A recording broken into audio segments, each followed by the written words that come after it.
اعوذ باللہ من الشیطان الرجیم بسم اللہ الرحمن الرحیم اللہم صلی علی محمد وآل محمد وعجل فرجہم۔ معزز ناظرین السلام علیکم ورحمۃ اللہ وبرکاتہ۔ آپ دیکھ رہے ہیں پروگرام احکام اسلامی، لکھنؤ اسٹوڈیو سے آپ کا خیر مقدم ہے۔ ہمارے ساتھ روزی کی طرح آج موجود ہیں حجت الاسلام والمسلمین عالی جناب مولانا مصطفیٰ علی خان ادیب الہندی صاحب قبلہ۔ آئیے ان کا استقبال کرتے ہیں اور اس پروگرام کا آغاز کرتے ہیں۔ السلام علیکم آغا۔ علیکم السلام ورحمۃ اللہ۔ آغا، ہم بہت ساری چیزوں کو ڈسکس کرتے ہیں، اکثر سنا ہے آپ ہمیشہ بات کرتے ہیں صلہ رحم اور قطع رحم کی بات، تو آج ہم چاہتے ہیں کہ اس موضوع پر ڈسکس کیا جائے، کیونکہ اکثر ہمارے جو معاشرے میں سماج میں جو آپس کی رشتہ داریاں ہیں اور خصوصاً وہ جو گھر بنے ہوئے ہیں اس میں بہت ساری رد و بدل اور چینجز، آپس میں اختلافات ہوتے ہیں، تو یہ صلہ رحم کتنا اہم ہے زندگی کے لیے اور شرعی نقطہ نظر سے اس کو کتنا اہم بتایا گیا ہے؟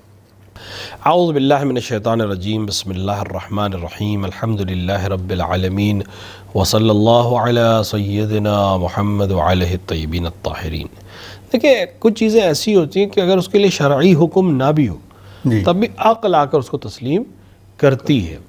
جیسے کسی انسان سے سچ بولنا یا وعدے کو پورا کرنا یا جو قول دیا ہے اس پہ عمل کرنا، پڑوسی کے حقوق ہیں، یہ چیزیں ایسی اس کو شرعی حکم کی ضرورت نہیں، عقل تسلیم کرتی ہے کہ ہمیں اس طرح سے رہنا چاہیے۔ انسان ایک ایسے مخلوق ہے خداوند عالم کی جو معاشرے میں پلتی ہے، سنبھلتی ہے، چلتی ہے، ہر ایک کو ایک دوسرے سے ربط ہے، چاہے وہ رشتہ داری کا ربط ہو، چاہے پڑوسی کا ربط ہو، چاہے سماج کا ربط ہو، ہر ایک ایک دوسرے سے وابستہ ہے۔ اور انسان کے اندر ایک دوسری بہت بڑی پریشانی جو اس کے اندر ایک کوالٹی بھی ہے اور اس کی نقصان پریشانی بھی یہ ہے کہ وہ خود پسند ہے، وہ سروائیو کرنا چاہتا ہے اور اس کے لیے پھر وہ ہر طرح کی چیزوں کو انجام دینے کی کوشش کرتا ہے، تو وہاں پر ضرورت ہوتی ہے قانون کی، تاکہ وہ آ کر ان چیزوں کو رام کرے کہ ایک کے حق دوسرے کے حق کو پامال نہ کرے۔ تو یہ انسان کی ضرورت ہے معاشرے میں رہنا۔ اب اس معاشرے میں خداوند عالم نے انسان کو، اگر وہ چاہتا تو ہر انسان کو الگ الگ پیدا کر دیتا، کسی سے کوئی ربط ہی نہیں رہتا، لیکن اس نے ہمیں جناب آدم و جناب حوا کے ذریعے سے دنیا میں بھیجا تاکہ ہمارے اندر اس رشتہ داری کی وجہ سے، اس رحم کے ربط کی وجہ سے ہمارے اندر کچھ حد تک ایک دوسرے کا خیال رکھنے کی انست پائی جائے۔ ایک تو سماج والا مسئلہ ہے، دوسرا رحم کا مسئلہ، اسی لیے ہم کہتے ہیں قطع رحم۔ رحم وہ ہے جس کی یعنی ایک ہی رحم سے یہ سب وجود میں آئے ہیں، وہ ایک ہی شکم سے یہ وجود میں آئے ہیں۔ مثال کے طور پہ ایک خاتون ہے، اس کی ساری اولادیں، تو یہ سب آپس میں ہم رحم کہلائیں گے۔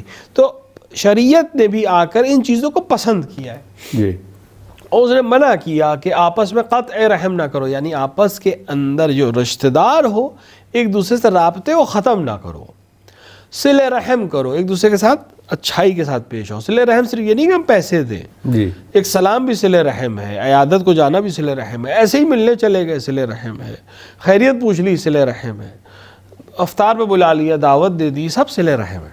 اور اس کا خلاف ہے قطع رحم۔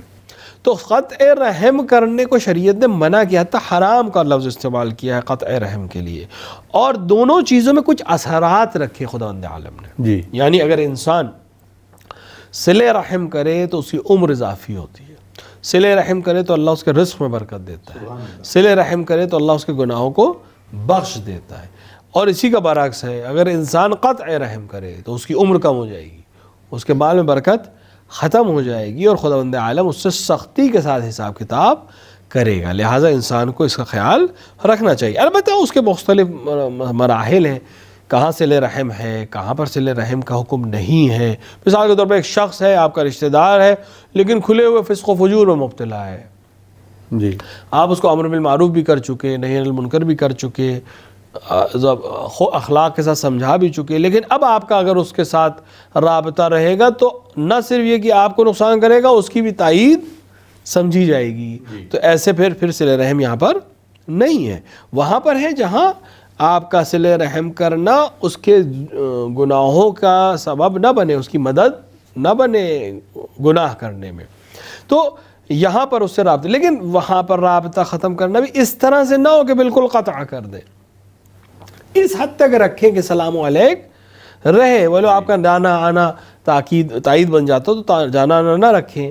لیکن مثال کے طور پہ ایسا بھی نہ ہو کہ اگر کسی محفل میں یا کسی مجلس میں یا کسی پروگرام میں مل گئے تو ایک دوسرے کی طرف دیکھ ہی نہیں رہے. تو لہٰذا اس طرح کے عنوان سے بچنے کی کوشش کرنی چاہیے. مگر یہ کہ اس حد پہ چلا جائے کہ مثال کے طور پر سلام علیک میں بھی مثال کے طور کے اوپر اس کی تائید ہو رہی ہو یا اس کے ظلم کی تائید ہو رہی ہو یا اس نے آپ کے ساتھ جو زیادتی کی ہے اس کی کوئی منافی ہو رہی ہو, وہ ایک الگ بحث ہے اور یہ بہت ریئر کیسز ہوتے ہیں. لہٰذا انسان کو کوشش کرنی چاہیے کہ جہاں سماج میں رہ رہا ہے وہاں مل کر رہے, رشتہ داروں سے مل کے رہے, صلہ رحم کے ذریعے سے آپس میں مل کے رہے اور قطع رحم سے بچا اپنے آپ کو دور رکھ کر ایک اچھے سماج کی تشکیل دے. سبحان اللہ. آقا کیونکہ رحم کے بارے میں بات آئی تو ہم ذرا تھوڑا سا ایلیبریشن آپ سے چاہیں گے اس میں. یہ تمام وہ رشتہ دار جو مطلب پھوپھی ہیں, ماموں ہیں, خالہ ہیں, کیونکہ بھائی اور اپنے سگے بھائی اور کے رشتہ تو سمجھ میں آ گیا, کیا ان کو بھی اسی زمرے میں رکھا جائے؟ یہ جو تمام جو رشتہ دار ہیں ان کو بھی اسی صلہ رحم کے زاویے میں آئیں گے کیا؟ بالکل. البتہ اس میں عرف سے زیادہ معیاری ہے کہ وہ رحم چونکہ رحم کا لفظ ہے یعنی کسی ماں کی کوکھ, تو اس کوک سے اگر جوائن ہو رہے ہیں کسی بھی طرح سے جا کر جی. اب ایک دفعہ کہ فاصلہ بہت زیادہ ہے, مثال کے طور پر 10ویں دادا جا کے ایک دوسرے سے مل رہے ہیں, باقی ہمارا کوئی رشتہ داری آپس میں نہیں, یہ صلہ رحم نہیں ہے. لیکن مثلا مثال کے جیسے آپ نے مثال کی پھوپھی ہے, پھوپھی زاد بھائی ہیں, خالہ ہیں, خالہ زاد بھائی ہیں, ماموں ہیں, مثال کے طور کے اوپر اسی طرح چچا ہیں, یہ آپس میں رشتہ دار ہیں, بہت نزدیکی رشتہ دار ہیں. تو ان کی اولادیں پہلی جنریشن دوسری جنریشن یہ سب آپس میں ہم ایک رحم کے اولادیں کہلائیں گے. لہٰذا مثال کے دادا ہیں, پردادا ہیں, ان کی اولادیں آپس میں جی, اور اسی طرح ہمارے والد اور ان کے بھائی اور ان کی اولادیں, یہ سب آپس میں صلہ رحم یعنی ایک ہم رحم کے حکم میں رہیں گے اور ان کے ساتھ معاملات. یہ حکم یہاں پر ہے. بہت دور فاصلے سے ہندوستان میں عام طور سے ہوتا ہے کہ اتنا لمبا رشتہ بتا دیں کہ آپ کی سمجھ میں بھی نہیں آتا. ان سے ایسا نہیں کہ ان سے تعلقات نہیں, لیکن وہ حکم شرعی جو ہے وہاں پہ مرتب نہیں ہو. بہت بہت شکریہ. تو ناظرین یقیناً ہم اس پروگرام کا ہدف بھی یہ ہے کہ ہم ان تمام نکات پر گفتگو کریں کہ جو آپ کے لیے اور اس معاشرے کے لیے بہترین ثابت ہو سکتے ہیں اور اس سے معاشرہ بھی بہترین بن سکتا ہے. بڑھتے ہیں کچھ اور سوالوں کی طرف اور اس کو شامل کرتے ہیں اپنے پروگرام میں. السلام علیکم مولانا صاحب, میں لکھنؤ سے بول رہی ہوں. آپ یہ بتائیے کہ اذان کے وقت سر پر دوپٹہ رکھنا ضروری ہے کیا؟ علیکم السلام ورحمۃ اللہ. جی ہاں, دیکھیں اذان کے وقت حجاب کا کوئی خاص حکم نہیں ہے کہ الگ سے یقیناً اسی وقت سر پہ دوپٹہ بھی رکھا جائے اور دیگر امور جو ہیں وہ کیے جائے. نہیں, اذان کے جو اصل حکم ہے کئی چیزیں اذان کے ساتھ آتی ہیں استحباب میں. مثلا اذان کو دہرانا یہ مستحب ہے, اور اپنے آپ کو نماز کے لیے آمادہ کرنا, اور اذان کا بہترین احترام ہے نماز پڑھنا. اگر مرد ہے تو مثلا مسجد میں جائے یا مثلا اپنے گھر میں ہی نماز پڑھے, خاتون ہے تو وہ گھر میں نماز پڑھے, یہ بہترین احترام ہے.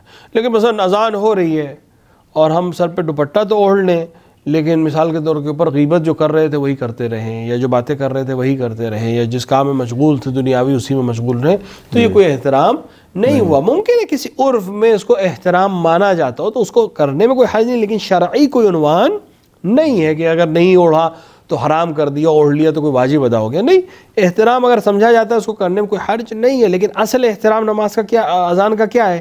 اذان کیا کہہ رہی ہے؟ نماز پڑھیے. جی, تو ہم وہی چیز جو وہ کہہ رہی ہے اس پہ عمل نہ کریں, باقی ہم اپنے حساب سے جو چاہیں کریں, یہ اچھی چیز نہیں ہے. لہٰذا اگر مثال کے طور کے اوپر اذان ہو تو انسان متوجہ, ایک دفعہ ایک انسان سفر میں ہے اور ابھی گھر پہنچے گا یا کسی منزل میں پہنچے گا تب پڑھ پائے گا, وہ ایک الگ بحث ہے.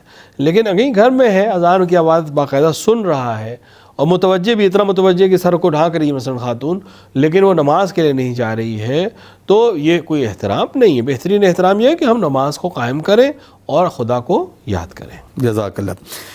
بڑھتے ہیں اگلے سوال کی طرف. ارشد حسین صاحب سوال کرتے ہیں میرٹھ سے. السلام علیکم آقا, یہ بتائیں کہ جو افراد ماہ مبارک رمضان میں روزہ نہیں رکھتے اور کھلا کھانا پینا کھاتے ہیں, اور دوسرا اگر ان سے کوئی تنبیہ بھی کرے تو ان کا جملہ ہوتا ہے کہ جب خدا سے ڈر رہی تو بندوں سے کیا ڈر, تو کیا یہ منکر اسلام کہلائے گا یہ شخص؟ اس کو کیا کہا جائے گا؟ نہیں, منکر اسلام کے لیے تو مثال کے طور پہ اگر واقعاً وہ انکار روزے کی وجوب کا انکار کر رہا ہے جی, اور وجوب کا انکار پیغمبر کی رسالت کا انکار بن جائے تو ظاہر ہے کہ وہ پھر ان کے اسلام کے حکم میں آئے گا. لیکن عام طور سے یہ افراد روزے کے وجوب کا انکار نہیں کرتے ہیں, بس روزہ رکھتے نہیں ہیں. اب چاہے کسی وجہ سے, کبھی ہوتا ہے کہ ان سے لگتا ہے کہ کیا کریں گے ہم رکھ کے, یا مثال کے طور کے اوپر سمجھ میں نہیں آیا, یا واضح نہیں ہوا ہے اس کے لیے, کسی بھی وجہ سے تربیت کے اندر کوئی خامی رہ گئی ہے.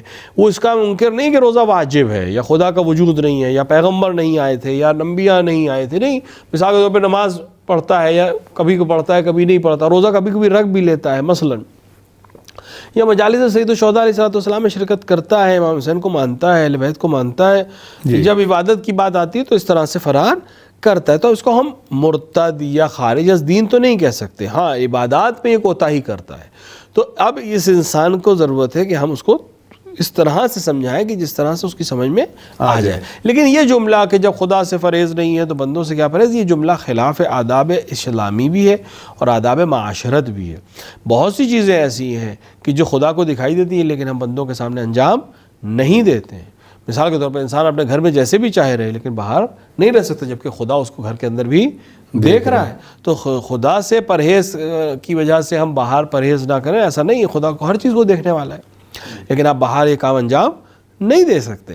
لہذا یہ دلیل نہیں بنتی ہے کہ ہم چونکہ وہاں. دوسرا ہے کہ رمضان میں, ماہ مبارک رمضان میں ایک حکم ہے روزہ رکھنے کا جی, اور ایک حکم ہے رمضان المبارک کی حرمت کو باقی رکھنے کا جی. تو اگر آپ پر روزہ نہیں ہے, کسی وجہ سے فرض ہی نہیں ہے, مثلا حتیٰ وہ انسان جس پہ روزہ فرض نہیں ہے, یعنی وہ کھا سکتا ہے, شریعت نے اس کو اجازت دی ہے کھانے کی, مریض ہے کھا سکتا ہے, خاتون ہے حاملہ ہے اس کو کھانا پینے کا حکم دیا ہے, لیکن اس کو بھی اجازت نہیں کہ مال عام میں کھائے جی, امساک کرے, لوگوں کے سامنے نہ کھائے, احترام کرے, مگر یہ کوئی اور طریقہ نہ رہ جائے, وہ ایک الگ بحث ہے. تو جو انسان جس کے لیے جائز بھی ہے کھانا پینا, کھا سکتا ہے پی سکتا ہے, لیکن اس کے لیے بھی حکم شرعی ہے کہ وہ حرمت ماہ مبارک رمضان کا خیال رکھے, لہٰذا مال عام میں یہ کام انجام نہ دے. اور اسی طرح روایات میں ملتا ہے کہ امیر المومنین علیہ السلام اور امام حسن کے لیے ملتا ہے کہ اگر کوئی انسان ماہ مبارک رمضان میں کوئی غلطی کرتا تو حضرت اس کو ڈبل سزا دیتے تھے. یعنی مثال کے طور پر اس کی حد 30 کوڑے تو حضرت کو 60 کوڑے لگاتے تھے کہ 30 کوڑے تمہارے اس گناہ کے اور 30 کوڑے اس لیے کہ تم نے ماہ مبارک رمضان میں ایک کام انجام دیا کہ تم نے اس اللہ کے مہینے کی حرمت کو بھی پامال کیا. لہٰذا ان کو سمجھانے کی ضرورت ہے کہ بھائی روزہ نہیں رکھ رہے نہ رکھیے, لیکن کم سے کم مال عام میں اس کام کو انجام نہ دیجئے, کیونکہ اس خدا نے جسے روزہ واجب کیا اس نے اس کو بھی منع کیا ہے. تو آپ دو گناہ کر رہے ہیں, ایک روزہ نہ رکھنا اور ایک اس کو خدا کے اس حکم کی بھی تعمیل نہ کرنا کہ کم سے کم مال عام میں حرمت ماہ مبارک کا ہم خیال رکھیں. تو لہٰذا اخلاق کے ذریعے سے, اچھی آداب کے ذریعے سے سکھائیں, سمجھائیں, کم سے کم حجت تمام ہو جائے. بعد میں آپ کا ذمہ داری لاٹھی چلانا نہیں ہے, آپ کی ذمہ داری مار پیٹ کرنا نہیں ہے, آپ کی ذمہ داری صرف حکم بتا دینا ہے, بعد میں وہ جانے اور اس کا خدا جانے. جزاک اللہ, بہت بہت شکریہ آغا. اب بڑھتے ہیں اگلے سوال کی طرف اور اس کو بھی شامل کرتے ہیں. سلام آغا, میرا یہ سوال ہے کہ کیا قرآن کو ہاتھ میں لے کے یا پھر موبائل کو ہاتھ میں لے کے کوئی سورہ پڑھ سکتے ہیں نماز کی حالت میں؟ علیکم السلام. دیکھیں, حالت نماز میں مثال کے طور پر انسان کو سورہ نہیں یاد ہے, یا مثال کے طور پر صحیح تلفظ نہیں کر پاتا ہے, یا حافظے سے نہیں پڑھ پاتا ہے, اور وہ صحیح پڑھنے کے لیے یا حافظے سے پڑھنے کے لیے وہ قرآن کو ہاتھ میں لے لیتا ہے, چاہے چھپے ہوئے قرآن ہوں اور چاہے آج کل آسانیاں ہو گئی موبائل ہاتھ میں لے لے, اس میں قرآن یا وہ سورہ ہے تو کوئی حرج نہیں ہے, اس کو ہاتھ میں لے کے بھی پڑھا جا سکتا ہے, نماز میں کوئی حرف نہیں آئے گا. چاہے وہ مصحف ہاتھ میں بڑی قرآن اٹھا کر لے لے, یا مثال کے طور پر موبائل ہاتھ میں لے لے, یا کسی اور طریقے سے, مثلا بڑا قرآن ہے سامنے رکھ لیا, اس سے نیچے اپنے سامنے, اور وہ اس سے پڑھ سکتا ہے, کوئی حرج نہیں ہے, کام کیا جا سکتا ہے, نماز بھی صحیح ہے. جزاک اللہ. ذیشان حیدر صاحب ممبئی سے سوال کرتے ہیں. السلام علیکم مولانا صاحب, کیا واٹس ایپ پر اس طرح کی حدیث جو رسول اللہ صلی اللہ علیہ وسلم یا ائمہ سے منسوب ہو اور اس کے بارے میں کوئی اوتھینٹک چیز نہ معلوم ہو, اس کو ٹرانسفر کرنے سے روزہ باطل ہوتا ہے یا نہیں؟ دیکھیں, روزہ کے لیے جو ہم نے بیان کیا تھا پہلے بھی کہ رسول اور خدا اور ائمہ علیہ السلام کی طرف جھوٹ کی نسبت دینے سے روزہ باطل ہو جاتا ہے. اب وہ جھوٹ کی نسبت کئی طرح سے ہو سکتی ہے. کبھی ہم خود بیان کریں کہ یہ حدیث ہے جبکہ وہ حدیث نہ ہو, یا مثال کے طور پر حدیث ہو اور ہم کہیں یہ حدیث نہیں ہے. تو اب چاہے لکھ کے کہیں چاہے منہ سے زبان سے کہیں یا آج کا نیا طریقہ ہے واٹس ایپ پہ کہیں، تقریر میں کہیں، جلسے میں کہیں، کوئی فرق نہیں پڑتا. اگر جھوٹ سے نسبت دی تو روزہ باطل ہو جائے گا. لیکن اس میں کئی چیزوں کی خیال رکھنا چاہیے. ایک دفعہ کہ ہم نے جہاں سے انفارمیشن لی ہم اسے آتھینٹک سمجھتے ہیں جی، اور ہم اس عنوان سے اس کو آگے بڑھوا رہے ہیں کہ ہم اس کو جھوٹ سمجھے بنا، ہم اس کو سچ سمجھ کے آگے بڑھا رہے تھے جی. تو پھر روزہ باطل نہیں ہوگا. لیکن یہاں پر اپنے جوانوں سے، خصوصاً جوانوں سے، کیونکہ زیادہ تر وہ لوگ یوز کرتے ہیں ان گیجٹس کو، یہ گزارش کریں گے کہ خصوصاً ماہ مبارک رمضان میں یہ عادت ڈالیں. بعد میں انشاءاللہ یہی عادت اگلے سال کے باقی مہینوں میں بھی رہے کہ مثال کے طور پہ کوئی حدیث آئے جی، اور کوئی روایت آئے، اس کا ریفرنس جو نیچے دیا اس کو کراس چیک ضرور کریں. کم سے کم آپ اتنے بری ذمہ ہو جائیں گے فلاں کتاب میں لکھا ہے تو آپ راوی نہیں ہوئے، کاتب جس نے لکھا ہے اور مصنف جو ہے وہ اس کا ذمہ دار ہو جائے گا، آپ بری ذمہ ہو جائیں گے. دوسرا، آپ کی علم میں اضافہ ہوگا کہ واقعاً یہ آتھینٹک تھی نہیں تھی، اس آدمی نے صحیح نقل کیا یا نہیں نقل کیا. تو آپ کو جب کوئی چیز ملے تو اس کو کراس ریفرنس کریں، اور اگر ریفرنس نہیں ہے تو اس کو بالکل فارورڈ نہ کریں، مگر یہ کہ اس انسان سے جس کی طرف سے آئے اس سے آپ بات کریں کہ اگر میں بھیج رہا ہوں تو آپ اس کے ذمہ دار ہیں، اور اس عنوان سے آپ میسج کو فارورڈ کریں کہ مثلا فلاں شخص نے اس بات کو نقل کیا، میں آپ کو اس شخص کی طرف سے بھیج رہا ہوں تاکہ آپ خود بری ذمہ ہو جائیں. جزاک اللہ. بڑھتے ہیں اگلے سوال کی طرف اور اس کو شامل کرتے ہیں. السلام علیکم مولانا صاحب، میرا سوال یہ ہے کیا خواتین مردوں کے پیچھے نماز پڑھ سکتی ہیں یا نہیں؟ علیکم السلام. جی مولانا. یقیناً خواتین مردوں کے پیچھے نماز پڑھ سکتی ہیں. پیغمبر اکرم صلی اللہ علیہ وآلہ کے دور میں خواتین مدینہ میں مسجد النبی میں آ کے نماز پڑھتی تھی. ہاں البتہ اب اگر یا تو پیچھے کھڑے ہو کے نماز پڑھیں، مردوں سے پیچھے کھڑے ہو کے نماز پڑھیں، اور یا پھر ایک پردہ بیچ میں حائل ہو، عورتیں ایک طرف کھڑی ہیں مرد ایک طرف کھڑے ہیں، نماز جماعت سے وہ پڑھ سکتی ہیں اور وہ اقتداء کر سکتی ہیں. ہاں لیکن مرد کسی خاتون کی اقتداء نہیں کر سکتا، خاتون مرد کی اقتداء کر سکتی. امام جماعت مرد ہو، باقی اس کے پیچھے مرد بھی نماز پڑھ سکتے ہیں اور خاتون بھی نماز پڑھ سکتی ہے. ہاں اس کا رعایت ضروری ہے کہ یا پیچھے کھڑی ہو یا اگر برابر میں کھڑی ہونی تو بیچ میں پردہ حائل ہونا چاہیے. کیونکہ اگر یہ سوال پہ تھوڑا سا اگر ہم اس کو اور آگے بڑھائیں کہ اگر گھر میں وہ افراد جو بھی گھر کے محرم خواتین ہیں، مثلا ماں ہے، بیٹا ساتھ میں نماز پڑھے، زن و شوہر بھی، تو کیا اس کے لیے اگر عورت آگے تھوڑا سا بھی آگے ہو جاتی ہے تو کیا مرد پیچھے کھڑے ہو کے نماز نہیں ادا کر سکتا ہے؟ مرجع علی قدر حضرت آیت اللہ علیہ سے صادق حسین شیرازی کا نظریہ یہ ہے کہ نہیں، اگر جماعت نہیں ہو رہی ہے، جی، خاتون آگے کھڑی ہے اور مرد پیچھے کھڑا ہے تو نماز میں کوئی اشکال نہیں ہے. یہ مرجع علی قدر کا نظریہ ہے. تو مثال کے طور پہ گھر ہے، ماں آگے کھڑی نماز پڑھ رہی، بیٹے نے پیچھے کھڑو کے نماز پڑھ لی، یہ زوجہ کسی وجہ سے آگے کھڑی ہوئی ہے نماز پڑھ رہی اور مرد نے اپنی نماز پیچھے فرادہ، دونوں فرادہ ہی نماز پڑھ رہے ہیں، جی، کوئی مرجع علی قدر کی نظر میں یہ نماز کا مبطل نہیں بنے گی. البتہ بہتر یہ ہے کہ ایک اس جگہوں پہ تعین کر لیں کہ مطلب یا تو کمرے بدل لیں، بیچ میں کوئی چیز آ جائے، اور یا پھر بہتر یہ ہے کہ ایک جگہ تعین کر لیں کہ یہاں مرد کھڑے ہوں گے اور یہاں خواتین کھڑی ہوں گی تاکہ کسی قسم کا کوئی مسئلہ نہ رہے. لیکن بالفرض جگہ نہیں تھی، نماز انہوں نے شروع کر دی، آپ نے بعد میں آ کے شروع کی، مرجع علی قدر کا نظریہ یہ ہے کہ نماز باطل نہیں ہوگی. جزاک اللہ. اگلا سوال بھی لیتے ہیں. السلام علیکم آقا، کیا فرادہ نماز میں اذان اور اقامت دونوں ضروری ہے؟ علیکم السلام ورحمۃ اللہ. دیکھیں واجب نمازوں میں اذان اور اقامت کہنا مستحب ہے. جی، واجب نمازوں سے مراد صبح کی نماز اور ظہر اور عصر و مغرب و عشاء. اگر انسان جماعت سے نماز پڑھ رہا ہے اور وہاں مثلا مؤذن نے اذان کہی ہے اور ایک کسی نے اقامت کہہ دی ہے تو پھر کسی اور کو کہنے کی ضرورت نہیں، ساقط ہو گئی. جی، لیکن فرادہ اگر نماز پڑھ رہا ہے گھر میں یا مسجد میں تو اب اذان و اقامت کہنا اس کے لیے مستحب ہے. لیکن مستحب ہے، اگر اس نے کہی بہت اچھی بات ہے، نہیں کہی تب بھی اس کی نماز صحیح، نماز کے اوپر کوئی حرف نہیں آئے گا. البتہ روایت میں کہ اگر کوئی انسان اذان اور اقامت کہہ کر نماز پڑھتا ہے تو اس کے پیچھے فرشتوں کی 2 صف اس کے پیچھے نماز پڑھتی ہیں، اور اگر صرف اقامت کہتا ہے تو اس کے پیچھے 1 صف فرشتوں کی نماز پڑھتی ہے. تو اس ثواب سے اگر انسان محروم نہیں ہونا چاہتا تو اسے چاہیے کہ کم سے کم اقامت کہہ کر نماز پڑھے. اگر اذان و اقامت دونوں نہیں کہہ رہا ہے تو کم سے کم اقامت کہے اور اس کے بعد نماز پڑھے. البتہ یہ واجب نمازوں میں ہے، جی، اور اس وقت ہے کہ جب مثال کے طور کے اوپر روزمرہ کی جو واجب نماز ہے اس میں سے نماز عید ہے. البتہ غیبت کے زمانے میں واجب نہیں ہے، لیکن نماز عید میں اذان و اقامت نہیں ہے. یا مثال کے طور پہ نماز میت واجب ہے لیکن اس میں اذان و اقامت نہیں ہے، یا طواف خانہ خدا کی نماز جو ہے واجب ہے لیکن اس میں اذان و اقامت نہیں ہے، تو اس طرح کی نمازوں میں نہیں، یہ پنجگانہ نمازیں جو ہے اسی میں اذان و اقامت ہے، اور کوشش کرے کہ ترک نہ کریں۔ سبحان اللہ۔ اگلا سوال بھی شامل کرتے ہیں۔ السلام علیکم، میں رئیس الحسن بول رہا ہوں لکھنؤ سے۔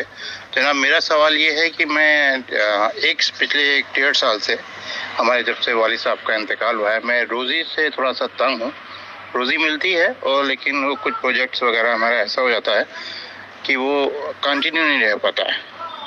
مطلب یہ اب 1.5 سال سے دقت آئی ہے، تو ایکچولی ہمارے والد صاحب لاسٹ کورونا میں ان کا انتقال ہوا تھا، تو اس کے بعد سے تھوڑا سا پریشانی ہے گھر میں، تو اس کے لیے کچھ عمل یا کچھ بتا سکتے ہیں تو بہتر ہوگا۔ شکریہ۔ علیکم السلام رئیس صاحب، انشاءاللہ ضرور سوال کا جواب بھی ملے گا، اور امید کرتے ہیں کہ آپ اس جواب سے مطمئن بھی ہوگے اور وہ ضرور عمل کریں گے۔ جی بسم اللہ آغا۔ دیکھیے اس طرح کے مسائل عام طور سے جو دور جس سے ہم گزر رہے ہیں، عام طور سے بہت سی چیزیں دنیا کے اکنامی میں چینج ہوئی ہیں، لہٰذا ہر ایک کے اوپر تھوڑی بہت تو اثرات اس کے ہیں، تو کچھ چیزیں تو دنیاوی ہیں جی، اور کچھ چیزیں بہت امکان معنوی ہوں، تو ضرور دیکھیں کہ مثال کے طور کے اوپر کہیں کسی کا حق تو نہیں ضائع ہوا ہے، کسی کا حق گردن پہ نہیں تھا، آپ کو پتہ نہ ہو، تو تھوڑا سی تحقیق کرنے میں کوئی حرج نہیں ہے، یا جہاں رہ رہے ہیں وہاں کوئی اس طرح کا حق ضائع کسی کا ہوا ہو، آپ کو خبر نہ ہو، آج کے دور میں اس طرح کے مسائل ہوتے ہیں۔ ایک تو یہ، دوسرا ہے کہ اپنی نمازوں کو تاکید کے ساتھ اول وقت پڑھنے کی کوشش کرے۔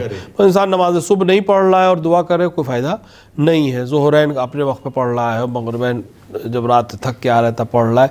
اولا کوشش کریں کہ نماز کو اول وقت پڑھیں، اگر نہیں پڑھ سکتے اول وقت تو کم سے کم قضا نہ ہونے دیں، کیونکہ خدا نے جو آپ پر فرض کیا اگر آپ اس کو ادا نہیں کر رہے تو پھر کس طرح سے ہم خدا سے کوئی اسی چیز کی توقع کر سکتے ہیں۔ بے شک۔ لہٰذا پہلے ان چیزوں کو خیال رکھیں، غذا جو کھا رہے ہیں، جو گھر میں کھانے پک رہے ہیں، اس کے اندر حرام و حلال ہو، کم سے کم جو حد تک رعایت ہو سکتی ہے اس کا خیال رکھیں۔ یہ وہ چیزیں ہیں جو دعا کے اثر کو ختم کر سکتی ہیں یا بڑھا سکتی ہیں، لہٰذا پہلے ان چیزوں کو انسان اپنے ملحوظ خاطر رکھے۔ اس کے بعد جو تاکید ہمارے ائمہ علیہ الصلوۃ والسلام نے کی ہے ان میں سے ایک بہت مجرب عمل ہے، وہ ہے سورہ واقعہ کی تلاوت کرنا، یعنی نماز مغرب کے بعد یا نماز مغرب عشاء اگر ملا کے پڑھتے ہیں جیسے کہ عام طور سے لوگ پڑھتے ہیں، تو نماز مغرب عشاء پڑھنے کے بعد سورہ واقعہ کی تلاوت کرنا۔ البتہ بہتر ہے کہ سورہ واقعہ کی تلاوت کرے، پھر سورہ قل اللہ پڑھے، تو سورہ واقعہ میں 96 آیتیں ہیں اور سورہ قل اللہ میں 4 آیتیں مل کے 100 آیتیں ہو جائیں گی، اور اس کے بعد بارگاہ الہی میں ہاتھ کو اٹھا کر دعا کرے وسیلے سے، خود خدا کے نام سے، اللہم انی اسألک باسمک یا اللہ یا اللہ یا اللہ 10 بار کہے، اور اس کے بعد خدا سے دعا کرے۔ ایک اور بہترین طریقہ یہ ہو سکتا ہے کہ انسان آیت الکرسی کی تلاوت 14 بار دن بھر میں کسی ایک معین وقت پہ کر سکے تو بہت ہی اچھا ہے، یا پھر نہار نماز کے بعد اس طرح سے پڑھے کہ دن بھر میں 14 بار مکمل ہو جائے، اسی نیت سے پڑھے کہ میرے رزق میں برکت عطا ہو۔ یا استغفار بہت زیادہ کرے، کسی کی روایت میں ہے کہ اگر کسی پر قرض بہت ہو یا اس کو گرفتار ہو، رزق کی تنگی ہو، تو اپنی زبان کو استغفار سے تر رکھے، یعنی زیادہ استغفار کرے، تو یہ چیزیں اس کے رزق میں برکت کا سبب بن سکتی ہیں۔ صدقات دینا، بولو گھر میں تنگی ہے لیکن اتنے پیسے تو ہوتے ہیں کہ انسان کسی کو صدقہ دے دے، تو صدقے دینے سے بھی انسان کی رزق کے دروازے کھلتے ہیں۔ صلہ رحم کرنا، اگر خدا نہ کردہ قطع رحم ہے، کسی رشتہ دار سے تعلقات ختم ہے، تو اس کو بحال کرنے کی کوشش کریں کہ اس کے اندر خداوند عالم رزق میں برکت عطا کرتا ہے۔ ایک اور چیز ہے جو ہمارے استاد نے تاکید کی تھی، آخر میں ہم اس کو بیان کر رہے ہیں کہ انسان جب دعا کرنا چاہے تو پہلے جو خدا نے عطا کیا ہے اس کو یاد کرے، اس کا شکریہ ادا کرے۔ مثلا تو نے مجھے بہت اچھا گھر دیا، یا مجھے بہترین والدین دیے، مجھے صحت دی، مجھے توفیق دی، تیرا بہت بہت شکریہ، تیری ہر نعمت کا شکریہ ہم ادا نہیں کر سکتے، تیرے خزانے میں کوئی کمی نہیں ہو جائے گی، جہاں اتنا دیا ہے یہ چیز بھی ہمیں عطا کر دے۔ یقیناً ایسی دعا جلدی قبول ہوتی ہے انشاءاللہ کہ خدا ہمارے سب کے اعمال کو قبول کرے، ماہ مبارک کے رمضان میں ہمارے روزوں قبول کرے، اور ہمارے درمیان خصوصاً شیعان اہل بیت علیہ الصلوۃ والسلام کے لیے جو رزق کی تنگی ہے اس کو وسعت دے، اور سب سے اہم دعا ہے کہ خدا ہمارے حجت کے ظہور میں، ہمارے امام کے ظہور میں تعجیل فرمائے۔ الہی آمین۔ بہت بہت شکریہ آغا۔ یقیناً ناظرین اگر آپ ان سب تمام چیزوں پر ضرور اپنی نگاہ رکھیں تو آپ کے ہاں کبھی نہ تو رزق کی تنگی ہوگی اور نہ دیگر پریشانیاں آئیں گی. تو ہم دعا گو بھی ہیں، اور خصوصاً ہم مجھے اجازت دیجیے اس لیے کیونکہ وقت بالکل اجازت نہیں دے رہا کہ مزید گفتگو کی جائے. والسلام علیکم ورحمۃ اللہ وبرکاتہ. اللہم عجل ولیک الفرج.